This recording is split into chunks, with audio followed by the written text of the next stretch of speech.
Está no ar o Chá com Livros, esse programa onde você é convidado, convidada a sentar com a gente, vir tomar uma xícara de chá e conversar sobre livros, leituras, literatura, que é o assunto que a gente mais gosta de falar por aqui. Esse é o nosso podcast, um programa que faz parte da Rádio Literária Mais, que além deste tem vários outros programas também, são programas que vão ao ar semanalmente, então você já está convidado a baixar o aplicativo da nossa rádio, curtir aí todos os programas, tem playlist também com alguns programas no YouTube, então você já sabe, né? Aqui tem literatura de todo jeito para você ver, ouvir, ler. Essa é a Comunidade Literária Mais, a Rádio Literária Mais e o Chá com Livros. Hoje eu vou conversar com uma escritora incrível, né, que a gente vai bater um papo bem legal, e eu já vou colocar ela aqui, então, no nosso palco, para a gente bater um papo com Lucirene Façanha. Bom dia. Olá, bom dia, Lucirene, tudo bem com você? Tudo bem. E você? Como é que está nas suas muitas invenções? Estamos aqui seguindo com as escritas, as ideias, e é isso. Lucirene Façanha é minha conterrânea 2 vezes, né, Lucirene? A gente nasceu na mesma cidade, no interior do Ceará, Morada Nova, e depois a gente se encontrou por aqui em Fortaleza, através da literatura, né? Muito bacana isso. E aí, eu queria que você começasse aí, Lucirene, falando um pouquinho sobre você, né? Quem é Lucirene Façanha, que está aqui conosco hoje? Sou uma pessoa muito simples, de hábitos muito simples, e começou a escrever muito cedo, mas eu achava que isso tinha ficado para sempre, sem que ninguém soubesse, quando a minha mãe faleceu, porque eu nunca tinha mostrado ou dito para alguém que eu fazia isso. Uhum. Ainda tenho aqui na estante que está aqui ao lado muitos cadernos e agendas e diários amarelados, que ela era a guardiã por muito tempo. Essa coisa dos cadernos é interessante, né? Isso, eu também tenho algumas agendas aqui, cadernos do tempo que eu era adolescente. E aí, essa semana eu estava folheando uma delas, folhinhas assim, bem amareladas já, assim, com muitos anos, né? Mas coisas que eu escrevi aí há um tempão atrás, e aí a gente vai escrevendo e essas coisas vão nos encaminhando para outras escritas, para outras coisas, né?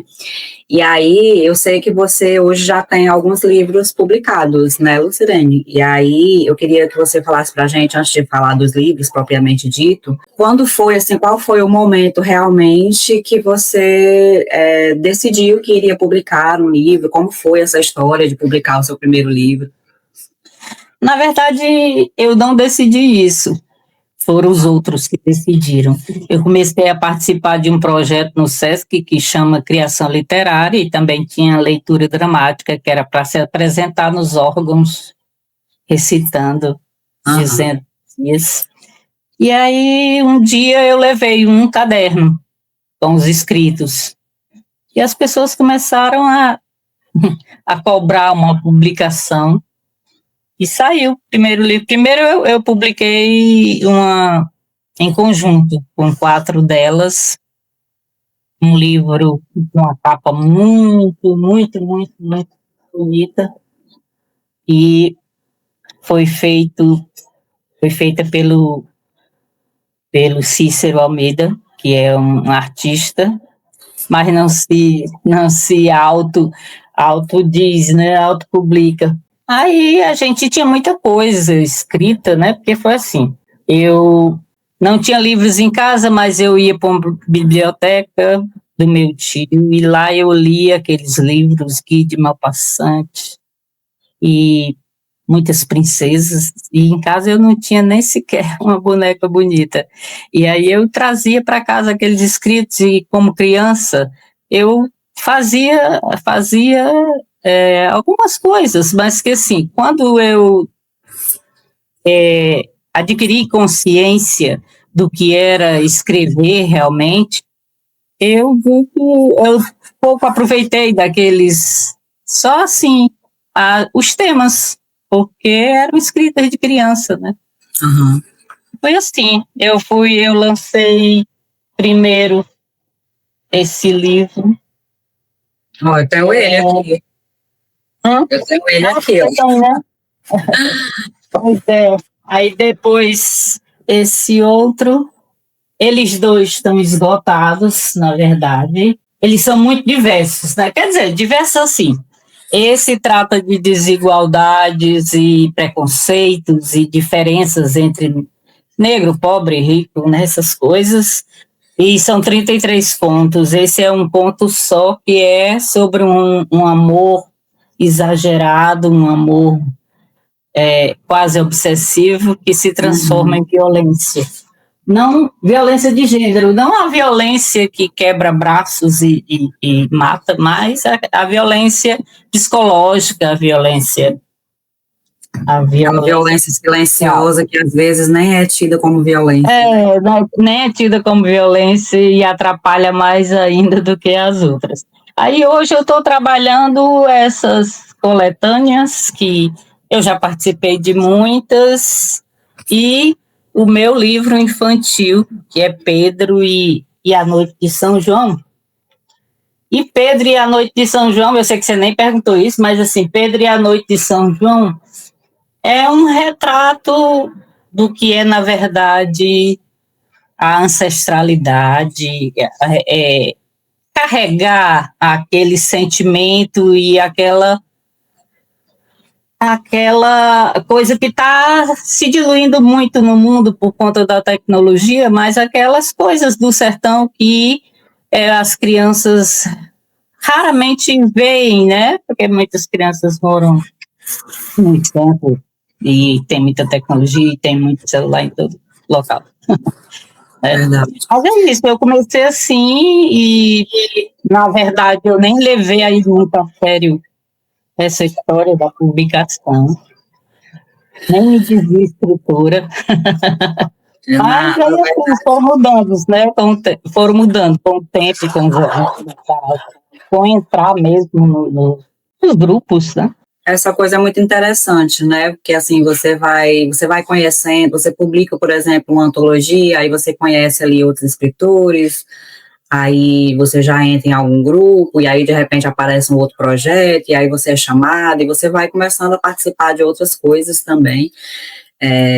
E aí, quando você percebe, você já está ali meio que envolvido, né, nesse meio literário e tal. E aí eu sei, Lucilene, que você faz parte também de alguns grupos, de alguns movimentos literários, né, especialmente em Fortaleza. Eu queria que você falasse um pouquinho aí sobre esses grupos que você participa, né, se tem algum que você tem algum papel, assim, de liderança, de maior destaque. Então, conta pra gente aí seu envolvimento aí com os movimentos literários. Eu participo de muitos, mas hoje eu optei por não estar à frente. Até assim, agora no Clube dos Poetas e na revista Sarau, eles precisavam fazer o estatuto e ter condições de participar dos editais. Uhum. E queriam formar uma diretoria. Eu disse, não quero não. Eu faço o serviço, eu ajudo, eu carrego o que for necessário para seguir em frente, mas eu não quero cargos. Porque alguns existe, e eu acho que você sabe disso, muita inveja. E quando eu via isso no início da coisa, eu pensava assim, poxa vida, como é que a pessoa tem inveja? É uma velha, não estou, né, buscando nada, não estou na vitrine, né? É engraçado isso. Mas aí a gente vê que muita gente não fica feliz quando a pessoa se promove de alguma maneira. Sim. A gente não consegue ficar feliz com o sucesso do outro. E eu decidi não fazer mais parte assim, à frente, ou nome no cargo. Mas eu trabalho muito em prol das coisas. Eu faço parte de 2 grupos de leitura que é o Conversa, que foi fundado pela Rosa Morena, que são encontros bimensais, e o CPLI, que é fundado pela Cris Menezes, que tem encontro todo mês no primeiro sábado. Uhum.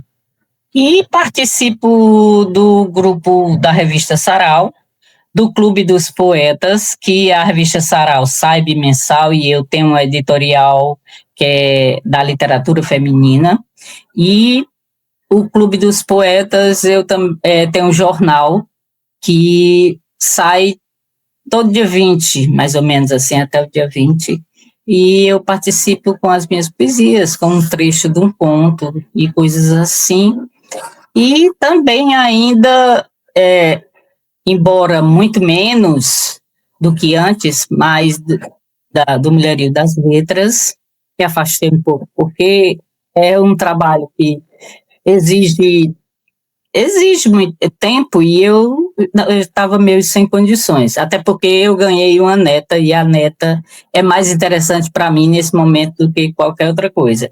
E também porque eu fui eleita no 2024, no final de 2024, tomei posse em 2025, no Conselho de Política Cultural do Ceará. Então, isso também é uma coisa que demanda tempo, e como eu não estava inteirada das leis e de coisas assim, eu tive que focar muito nesse assunto para poder ficar aérea nas reuniões e coisas assim. E também ainda participo, e isso foi onde começou a literatura fluir, que é da criação literária dos projetos do SESC, porque eu gosto muito. Lá é um ambiente que me traz muitas coisas boas, o contato com aquelas pessoas que muitos nem eram escritores e foram se formando, e isso para mim eu acho muito, muito bom. Muita coisa, né, Lucirene? Muita coisa. Uma coisa interessante, que assim, eu também compartilho dessa mesma opinião, assim, a gente gosta de fazer muitas coisas, eu também amo fazer, assim, várias coisas, mas às vezes quando essas coisas começam a virar obrigação, né, quando começa a virar realmente assim cargo, cobrança, aí parece que elas vão perdendo meio que o encanto, né? Então, às vezes é importante isso, a gente abrir mão assim de algumas coisas para ficar mais leve, mais solto. Eu acho que as ideias até fluem melhor quando a gente está assim desobrigado, né, de responsabilidades, assim, realmente de compromissos e tal. Mas é interessante a gente também estar no meio, né, nesse meio literário, que a gente sabe que é importante também essa convivência com outras pessoas, com outros escritores, com esse meio realmente da literatura, né. Mas aí eu queria te fazer uma pergunta que não tem nada a ver com livros, mas aí você falou do sertão, e aí eu tenho muitas lembranças boas do tempo que eu morava no interior e tal, e uma das lembranças que eu tenho muito do interior, que hoje até já mudou muito também por conta da violência, da tecnologia, vai mudando, né? Mas eu lembro que as pessoas do interior tinham muito aquele costume de sentar na calçada para contar histórias. E na minha família tinha um costume que era a gente sentava na calçada e sempre tinha ali um chá, um bolo, né, que as pessoas sentavam na calçada e ficavam tomando chá, comendo bolo e iam contando histórias. Aí eu queria te perguntar se você viveu isso, se você também gosta de chá, se tinha essa coisa, esse costume lá na sua família ou não. No interior a gente vivia muito de chá, né? Uhum. Não tinha médico, e eu que nasci antes de você, não tinha médico, e para toda doença era um chá, além de penicilina, né? Mas era chá. Mas eu deixei de tomar chá. Foi. Com o transplante, quando eu fiz o transplante, a caneca aqui é só para mostrar Clarice. Muito linda, mas eu estou tomando água, na verdade. Mas não tomo mais chá, porque quando eu fiz o transplante, eu perdi totalmente o apetite, e aí tinha aquele chá. Quando aquele chá chegava dentro éramos 6 ou 7 mulheres dentro do quarto, e chegava o chá, e aquele cheiro tomava conta de tudo, e aquilo me dava a aparência da doença, e eu deixei de tomar chá. É engraçado que até hoje as pessoas fazem essa relação, né, de chá, fulano tá tomando chá porque tá doente. Mas aí eu deixei de tomar chá. Mas no sertão tinha muito essa história de se reunir de noite. Inclusive, eu tenho muitos causos, né? Que eu escrevi depois. Mas assim, que as pessoas ficavam e começavam a contar, e além da vida do povo, aí o pessoal começava a contar essas histórias mirabolantes. Tinha muito escritor, né? Não que escrevesse de fato, mas assim, a oralidade, né? Porque aquele povo contava aquelas histórias assim, inacreditáveis, né? Pura fantasia, pura ficção, porque não acontecia de fato, né? Era mais mesmo só a crendice popular, mas ficavam naquilo. E aí eu tenho até uma que aí mostra assim, a história que tinha um cara e esse cara existia mesmo lá na fazenda e frequentava a fazenda, que ele era fanho. E aí sempre ele pedia água. E aí, como eu era menor, né? Aí mandava buscar o copo d'água. Eu tinha muita raiva dele por conta desse copo d'água. A casa era enorme. Para chegar na sala de jantar tinha que passar pelos 8 quartos e só com a luz do candeeiro ou de uma lamparina. Isso me dava muita raiva, porque estava falando de alma, de coisa do outro mundo, né? E aí eu ia, mas não gostava não. Mas assim, se reuníamos muito, principalmente assim, em noites de lua. E lá em casa era o único local na fazenda que tinha um rádio e que papai gostava de botar uma música e chamar o povo para dançar, o papai gostava muito. E aí juntava assim, gente. É verdade. E o pessoal gostava principalmente de contar histórias de assombração, né? Tinha umas histórias. Exato, uma luz que apareceu não sei onde, uma porta que bate, uma lamparina que não sei o quê, essas coisas assim, né? Tinha um baú, tinha vários baús lá em casa que hoje seria um artesanato de luxo, né? Uma peça rara se eu tivesse ficado, mas assim, eu não gostava daquilo, e aí diziam, né, que batia a porta do baú e que apareceu uma luz no baú, essas coisas. Assim. É interessante. Eu lembro que tinha meu avô, eu tinha um bisavô que ele morreu com 111 anos. E ele passou um tempo morando na Amazônia, então ele tinha muitas histórias, assim, de coisas que ele viveu na Amazônia, de bichos que ele teve que lutar contra, de índios, não sei o quê. Então a gente ficava, assim, até altas horas da noite, escutando essas histórias dele, né? Depois meu pai também adorava contar histórias de um tempo que ele morava numa casa mal assombrada, enfim. Então a gente ia dormir, assim, morrendo de medo. Mas a gente gostava desses momentos, porque eram momentos em família, né? Que tava ali todo mundo reunido, era muito bacana. E normalmente... Pode falar. Normalmente, no sertão, quando escurece, logo as pessoas vão dormir, porque não tem luz elétrica, e lá em casa era assim, não tinha luz elétrica. E dormíamos cedo. E no dia que tinha gente para conversar e ficar até mais tarde, era bom, né? Principalmente assim, se viesse crianças para brincar e coisas desse tipo. Eu digo isso porque eu saí muito cedo. Eu saí de lá com 12 anos e não voltei mais. Ou assim, tive de férias, né? Mas coisa rápida. Legal. Mas aí, Lucirene, eu queria saber agora, você já falou pra gente que você escreve contos, escreve também poemas, né? Eu queria saber, assim, qual é o teu estilo preferido de escrita? Tem algum? Se fosse para você escolher, se chegasse alguém para você hoje e dissesse assim, Lucirene, a partir de hoje você só pode escrever isso aqui. O que você ia escrever? Escrever contos, porque o conto sai para mim num rompante, tá? E eu não digo que sou poeta exatamente por isso, que eu escrevo poemas, mas o poema, ele não vem inteiro. Eu tenho que trabalhar muito para assim, para ele ter né, um sentido, um movimento, eu tenho que trabalhar muito.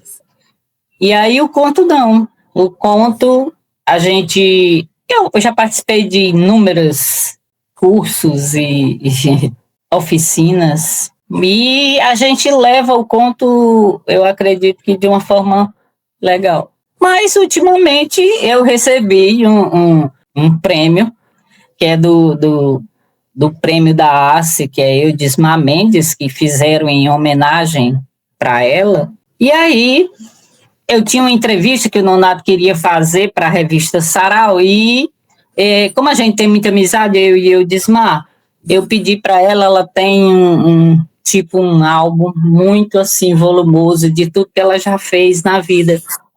E aí eu peguei esse álbum e comecei a compor essa poesia, a partir do que eu estava vendo, das fotografias, das entrevistas, das muitas homenagens que ela já recebeu. E aí eu fiz essa poesia, e aí o povo disse assim, menino, você ganhar. E tinha um rapaz do teatro, ele é muito bom nisso, é um grande poeta, é um grande criador, né? Escreve peças de teatro e tudo. Uhum. E aí eu fui premiada com o primeiro lugar. Olha. Nesse concurso Eudismar Mendes. Mas o meu ritmo mesmo é conto, e tenho 2 romances aí no prelo, mas sairão um dia, né? Sairão um dia. Legal. Inclusive, eu fui para um evento no Teatro Chico Anísio, há uns 15 dias aí atrás, e lá tinham vários livros lá à venda, expostos, e tinha vários livros do Nonato lá, né, inclusive de teatro, etc.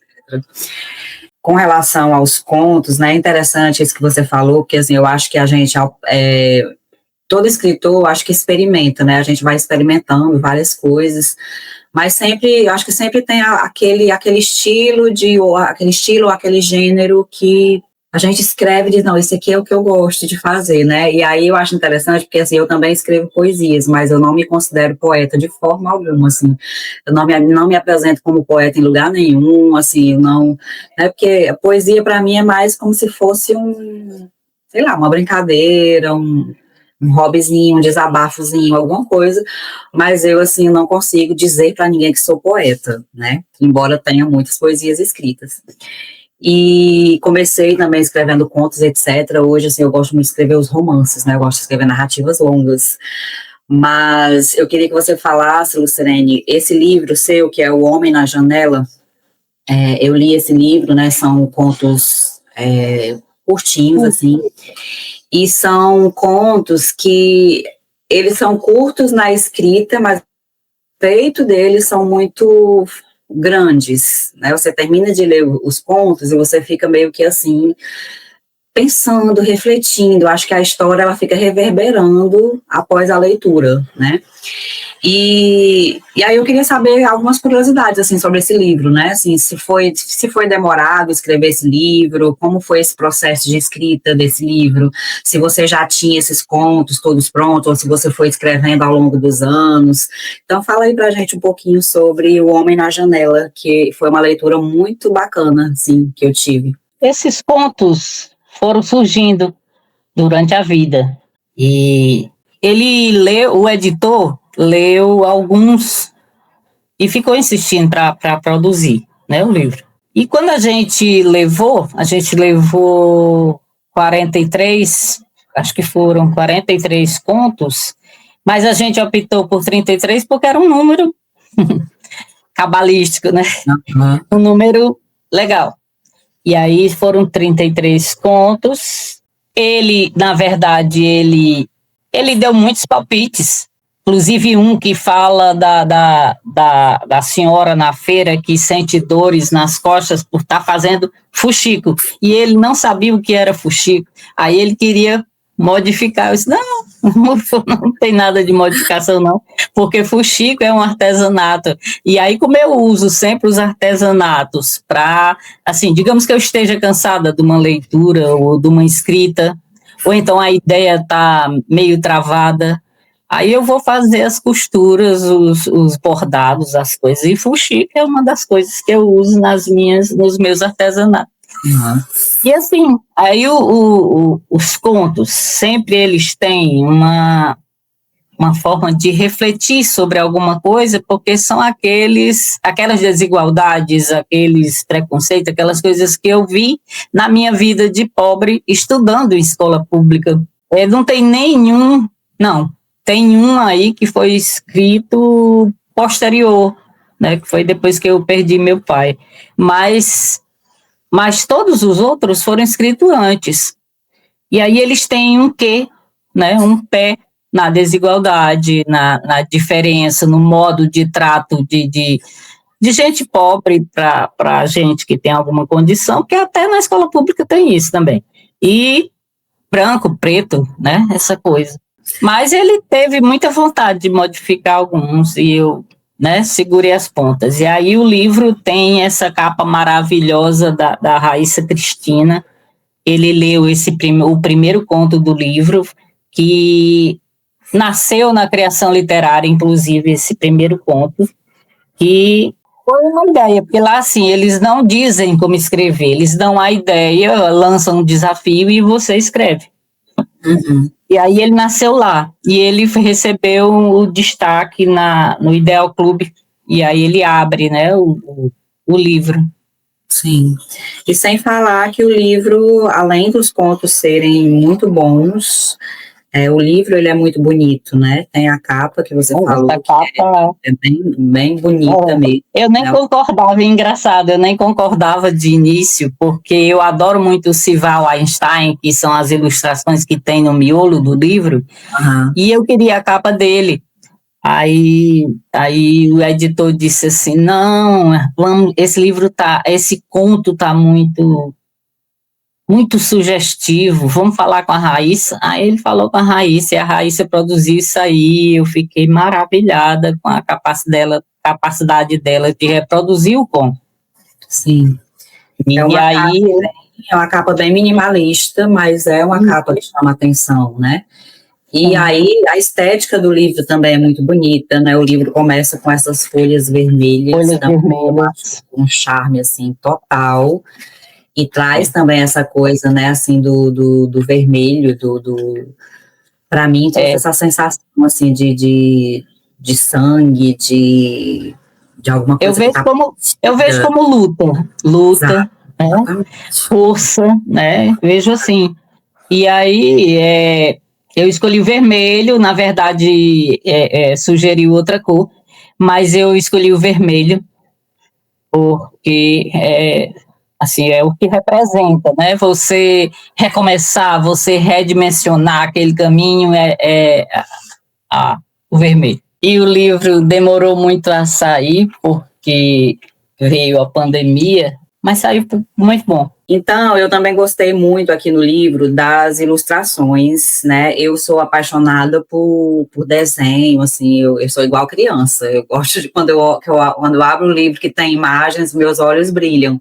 Então, eu acho que essas ilustrações também deram, assim, um toque muito especial para o livro. Acho que complementou, assim, o livro. Fico feliz de você dizer isso sobre o livro e essas ilustrações. O Sival transmitiu assim o texto muito bem nessas ilustrações que ele fez. Além dele ser um grande amigo, ele é um ilustrador reconhecido em todo o mundo. Ele tem prêmios em todo Turquia, os grandes ilustradores do mundo ele está inserido. Só que aqui no Ceará, né, assim, é diferente a forma das pessoas verem, né? É aquela história do vira-lata. Nós, na verdade, eu acho que não é nem só no Ceará, né? Acho que o Brasil ainda tem muito que aprender sobre arte, sobre cultura, sobre valorizar as artes no geral, né? É um problema que nós, como brasileiros, ainda temos que enfrentar, porque realmente a arte aqui ainda é considerado algo supérfluo, ainda as pessoas não veem como algo de importância. E aí a gente sabe que isso tem a ver com questões educacionais, políticas, uma série de coisas, assim, que infelizmente ainda precisam ser ajustadas, né? A gente tem outros países por aí onde a arte, ela é considerada algo de extrema importância, né? A gente tem países por aí onde as pessoas respiram arte, as pessoas vivem arte. E no Brasil, infelizmente, ainda não temos esta realidade, né? Ficamos na torcida para que um dia isso aconteça. E aí, aquele ditado que diz assim, casa de ferreiro, espeto de pau, né? Que quando o artista é do estado, da casa, aí é pior ainda, né? As pessoas acham. né? Não vale a pena, não é legal e tal, enfim. Nós temos muitos desafios ainda a enfrentar, sim, como verdade. artistas, como escritores, né, etc. Mas continuando, Lucilene, você tem outros livros, você mostrou aí pra gente também Hecatombe, né? Eu queria que você falasse um pouquinho também sobre esse livro. Hecatombe, eu tenho um romance onde ele era parte dele, certo? E também nem era assim, escrito dessa forma. E aí eu vi a chamada da caravana e eu acreditei, pensando que era uma coisa séria. E peguei o trecho, trabalhei o trecho do romance e mandei para eles. Fiquei muito feliz quando vi a resposta, achando que realmente era uma seleção, mas não é, não é? Essas editoras, elas se prestam a fazer isso para aumentar o número de escritores no site deles, e eu acabei que publiquei, e fiquei infeliz, não por Hecatombe em si, mas porque a diagramação foi muito mal feita, que a gente vai lendo e vê palavras que nem eram para ser separadas, né? Sílabas que não eram para ser separadas, e estão aqui no livro separadas. Mas isso são coisas que acontecem. Escritor que não assim como você faz, que você tem um grande conhecimento do caminho todo da publicação, se você não faz isso, você acaba entrando nessas histórias, né? Porque as editoras grandes não vão lhe chamar para ser do rol delas, né? E as pequenas fazem isso com os que não são muito informados. Eles pegam o livro, vendem lá no site dele pelo valor extraordinário, eles ganham os royalties, não repassam para o escritor, mas o livro é uma história legal, uma história muito boa de um romance que acontece muito entre as pessoas, que é a pessoa gostar demais de alguém e se doar a vida toda. Acontece, isso não é uma coisa novidadesca, mas cada maneira de contar a história tem suas nuances, e aí isso aí é o Hecatombe, faz parte de um romance muito mais extenso que eu tenho, e que eu estou até reformulando agora para ver se eu coloco na Amazon e coisa assim. E eu agora estou com os projetos de colocá-los, estou colocando inclusive todos eles na Amazon, porque eles estão esgotados. E o Hecatombe, por exemplo, a editora, embora fosse 3 anos o contrato, a editora não quis me dar os direitos, embora tenha um contrato, né? E aí eu não posso mudar, né? Não posso mudar. Ou eu faço uma nova capa, um novo SBN, alguma coisa para publicar, e eu gosto dele assim, né? Porque não posso refazer. E o Homem na Janela eu acho muito bonito também. Eu tenho os direitos do Homem na Janela, mas eu acho muito bonito para eu fazer uma nova readequação dele. Aí, por enquanto, eu tenho livros na Amazon já, dois contos longos, e aí eu estou terminando de fazer esse processo. É interessante a gente ter os livros, os nossos livros em várias plataformas, né? Porque hoje em dia a gente sabe que a internet é um universo, e aí acho que enquanto mais lugares o nosso livro estiver, mais fácil vai ficar para que as pessoas nos encontrem, nos achem, né? Então, eu acho importante isso da gente diversificar, colocar em vários lugares, em várias plataformas. Por muito tempo, assim, a Amazon foi meio que monopolizou, né, a gente ficava ali preso, eu vou deixar na Amazon, e a Amazon tem aquela coisa de colocar esqueci o nome agora, que é naquele sistema que é exclusivo, né, você tem que deixar o livro exclusivo com eles para poder ganhar 70% dos royalties, e aí, por um tempo eu achei que isso era vantagem, aí depois eu disse, não, acho que não, eu vou começar a colocar em outros lugares também, né, só na Amazon não. Eu acho assim que eu vejo as pessoas muito, né, que falam, que criticam, mas os grandes escritores estão lá também, não é? Sim. E aí é uma plataforma que contempla eu, né? Há muita gente invisível e também os grandes, né? É um monopólio? É sim, mas tem no mundo inteiro, né? E aí eu, com os meus livros que estão lá, eu já recebi de, do Japão, da Turquia, não sei de onde, né? Aquela aqui que vem no extrato. Eu acho assim eu acho que a Amazon, na verdade, ela, na minha opinião, ela foi a empresa que abriu o caminho para escritores independentes. Porque antes da Amazon, você escrevia e você mostrava onde, você colocava onde, né? E você dependia muito das grandes editoras. E assim, a gente sabe que para nós que somos escritores ainda, né, pequenos, que não temos fama, é um sonho impossível você imaginar que uma escritora grande, conceituada, etc., vai te publicar e vai colocar teu livro à venda nas plataformas dela. Então, assim, a Amazon, a meu ver, ela deu essa oportunidade para nós, que somos escritores independentes, de mostrar o nosso trabalho para o mundo inteiro, né? Tem algumas coisinhas ali e tal, mas eu acho que para a gente, que somos escritores independentes, a Amazon abriu as portas, né? Assim, E o Natan da Moinhos, né? O Natan da Moinhos, ele diz, o que é mais difícil? Não é escrever não, porque escrever está dentro de você, e você quer escrever, e você faz questão, porque quem é escritor de verdade, você tem aquela necessidade de escrever. Não é uma coisa assim que você escreve apenas porque vai ganhar dinheiro, vai publicar um livro. Não, você escreve todo dia, independente de ter alguma coisa para ser visto, não é? Aí o Natan diz, o que é tão difícil? É editar. É estar numa plataforma que os outros vejam. O mais difícil é isso, porque você faz o seu livro com essas editoras pequenas, que depois que você faz, acabou. Você não tem mais, elas não vão fazer nada por você, nada, né?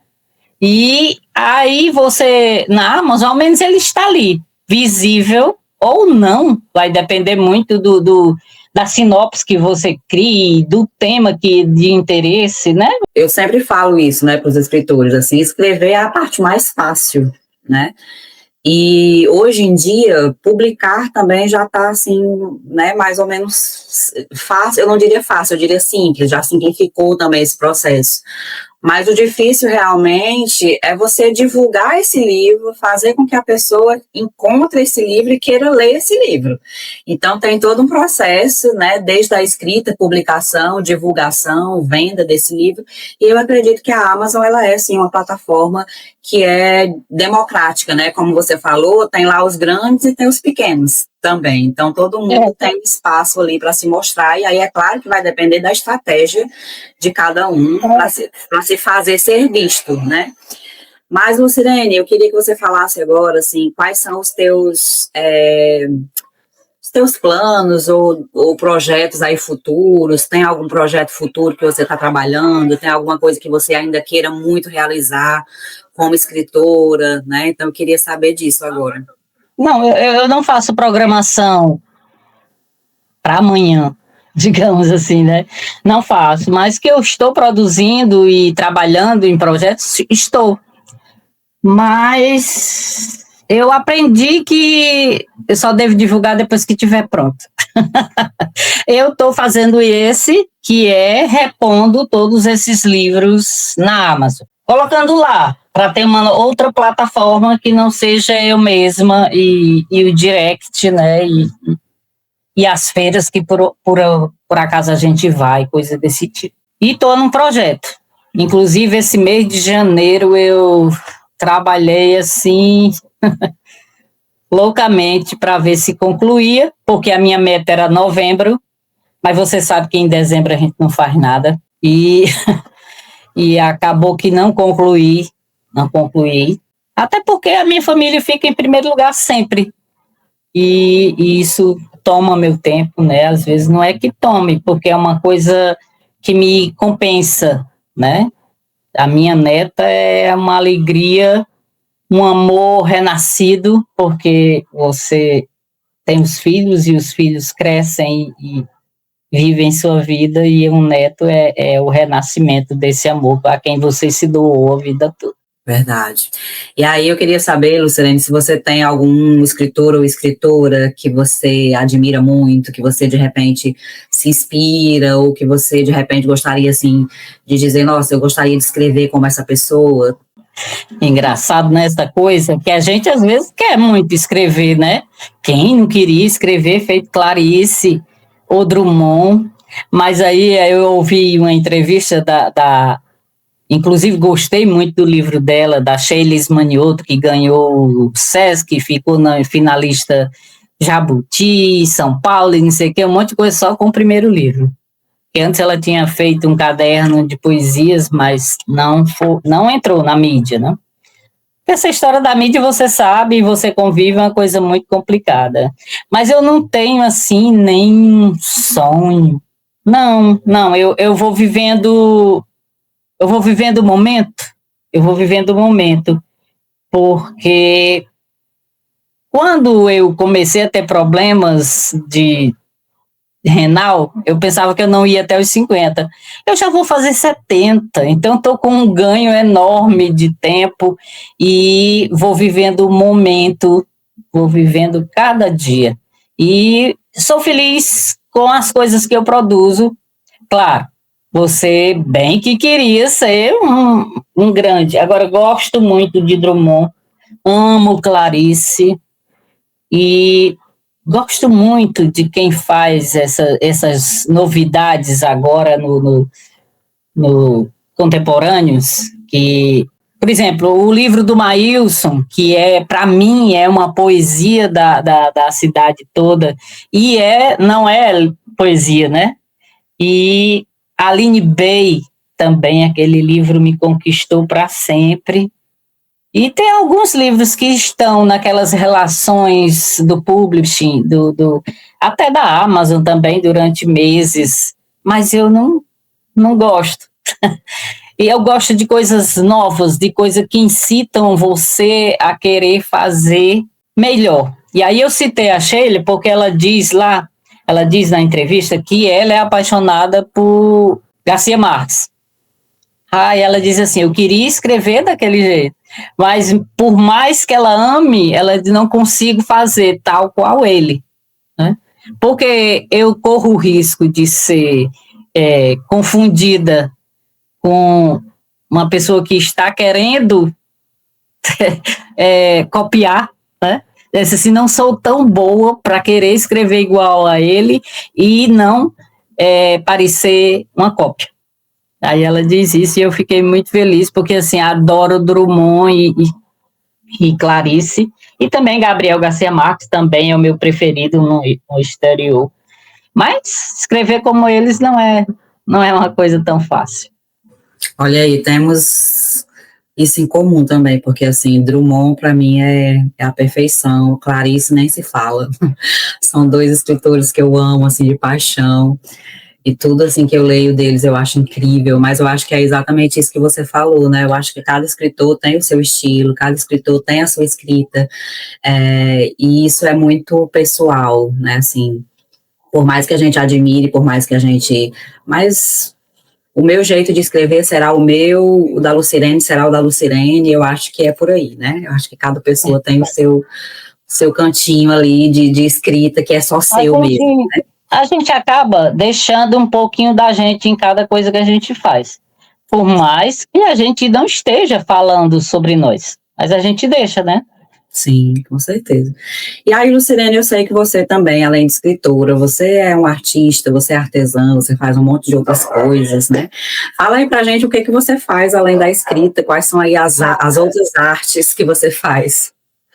Eu sempre procurei ter uma coisa que eu me apegasse quando eu tivesse com a cabeça cheia de alguma coisa, né? De ler muito, ou de escrever, ou a leitura leitura cansa e às vezes cansa, né? Cansa os olhos, né? Nem a vontade de ler cansa os olhos. E produzir, às vezes trava, né? Como se tivesse fugido da mente. Então, eu sempre usei costurar e fazer artesanato como fonte de escape. Eu tenho esse problema na perna e não posso ficar muito sentada, isso prejudica, porque, né, sentada assim, sem poder botar as pernas em algum lugar, e isso prejudica ficar no... Eu começo a fazer bordado, fuxico, e aí, quando foi na pandemia, disseram assim, quarentena, e eu acreditei que eram 40 dias, eu estava com 2 livros marcados para Acho que todo mundo acreditou nisso. Não, para fazer a festa de lançamento. E aí, nos primeiros dias, eu e a Adriana também tinha ficado sem trabalhar e não estava casada ainda, e a gente via aquelas lives e dançava e não sei o que, não sei o que. Aí eu disse, não, Adriana, precisa achar uma coisa para ocupar minhas mãos. A Adriana, quando foi, né, voltou a trabalhar logo, porque ela é da saúde. E aí eu comecei a produzir. E produzi mais de 300 peças, e quando terminou, que a gente pôde... essas coisas simples mesmo, assim, de pano de copa, de pegar panela, de coisas assim, eu tinha muitos retalhos, e comecei a produzir, e quando terminou, que a gente pôde sair, a gente foi para uma caixa de assistência dessas aí, e doou, né, para as pessoas. E daí, pronto, eu peguei o gosto e hoje eu faço muita bolsa, muito tudo, invento. De vez em quando eu vejo na internet, eu queria fazer isso, mas não pode fazer tudo, né? E quando você faz muitas coisas ao mesmo tempo, pode ocorrer de você não fazer bem feito, porque o treino é essencial para que a coisa saia boa, né? Uhum. Você não escreve um best-seller a primeira vez que você botou a caneta no papel. Então, assim, eu tenho uma facilidade muito grande de querer coisas novas, né? Então, até fazendo agora macramê, porque a cabeça, né? Mas, assim, faço muitas coisas. Depois eu mostro para você a quantidade de produções. Pois é, você deveria até ter feito uma exposição aí para mostrar para a gente as suas obras de arte. Mas estão guardadas nesse armário que dá para ver aí, só estão guardadas nesse armário. Porque esse mês de janeiro eu não produzi nada, eu estava só... mês de janeiro, os grandes artistas aí que vivem de dar curso e aí fazem muito aqueles 3 dias gratuitos. Sim. E eu entrei nessa de aprender. Uhum. Mas é o Richester não está muito gasto ainda e... Eu também gosto muito de aprender, assim, coisas novas, e especialmente tudo que tem a ver com arte, assim, não posso ver nada que eu quero aprender, que eu quero fazer, aí a gente fica, às vezes, assim, também lotado de coisas, porque uma vida só não dá para fazer tudo que a gente gostaria, porque é muita coisa legal, né? E fuxico, você falando de fuxico, eu lembro que teve uma época que eu passava, assim, o dia fazendo fuxico, e eu fazia muito bolsa, né? Fazia bolsa de fuxico, e minha mãe fazia coxas de cama, né? De fuxico. Então, teve uma época que eu fui muito dos fuxicos, assim, então, ela passava ali o tempo, nem via o tempo passar fazendo tanto fuxico. Mas hoje, devido, assim, a tantas coisas que eu faço relacionada à literatura, meio que essas outras coisas estão ficando, assim, meio de escanteio, e eu tô com muita saudade, assim, de fazer outras coisas também com as mãos, né, fazer arte. Mas, Lucirene, vamos então chegando aqui ao final do nosso programa já, e eu queria te agradecer especialmente por ter aceitado o convite de estar aqui, bater esse papo super gostoso no programa Chá com Livros. E aí eu queria que você agora falasse para o pessoal onde é que o pessoal pode encontrar você, onde é que o pessoal pode conhecer o teu trabalho, onde é que o pessoal, de repente, pode adquirir aí os seus livros, né, então... traga aí a sua última mensagem para o pessoal e diga onde é que eles acham você e as suas obras. Eu agradeço muito você ter feito esse convite. A gente está sempre na Dufce, ou na Juvenal Galeno, que agora parece que vai mudar, com o Clube dos Poetas e a revista Sarau, que tem feira no segundo sábado. E a gente também tem feira no CGA, que é a Casa José de Alencar, que é também no segundo sábado, é uma coincidência dos eventos. E eu vendo através do direct do Instagram, mordi a palavra, Instagram, e estou com meus livros, sempre nos eventos que eu vou, às vezes eu esqueço, né? Às vezes, até uma vez a gente foi para uma reunião na prefeitura, na Secretaria de Cultura, e eu esqueci, todo mundo levou seus livros, menos eu. Como naquele dia também do bordado, que a gente estava junta, eu também esqueci de levar meus livros, nem disse que escrevi até. Mas é assim, gente. E o escritor tem que estar onde as pessoas estão, onde tem os eventos, e é isso.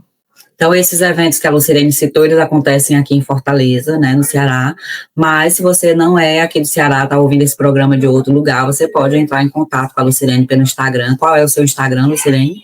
É Lucirene Façanha, tudo junto e tudo minúsculo. É Facanha, na verdade, porque o Instagram não. Lucirene Facanha, tudo junto, né? Você não aceitou cedilha. Então, gente, esse foi o nosso Chá com Livros de hoje, né? Esse bate-papo super bacana que a gente teve aqui com a escritora Lucirene Façanha. Eu espero que vocês tenham gostado muito. E agora a gente deixa o convite para que vocês vão lá no perfil da Lucirene, entrem em contato com ela para conhecer os livros. Esse aqui, O Homem na Janela, que eu li, que é o de contos, eu super recomendo, tá? Vão ler, porque vocês vão amar esses contos. E todos os outros livros que ela citou aqui também, vocês podem encontrar diretamente com ela.